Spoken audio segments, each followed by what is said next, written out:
সামনে পুজো। কবি নীরেন্দ্রনাথ চক্রবর্তী। সকাল থেকেই আকাশ কালো, মেঘের গুরু গুরু। তার মানে তো এক্ষুনি ফের বৃষ্টি হবে শুরু। তা শুরু হোক, কিন্তু সে যে চলবে সকাল সাঁঝে। শুনতে হবে সারাটা দিন জল তরঙ্গ বাজে। আজকে ছিল ফুটবলে দুই পাড়ার ফাটাফাটি, কিন্তু এ যা কাণ্ড, না হয় সেই খেলাটাই মাটি।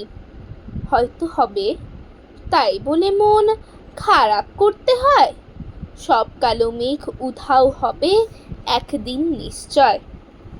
ছাপ দিয়ে ঠিক পড়বে ঘাসে সোনালি রোদ্দুর। বাজবে গোটা আকাশ জুড়ে অন্য রকম সুর। সেই অপরূপ সময় এখন আসছে গুটি গুটি, সঙ্গে নিয়ে ঢাকের বাজনা আর পুজোর ছুটি। নমস্কার।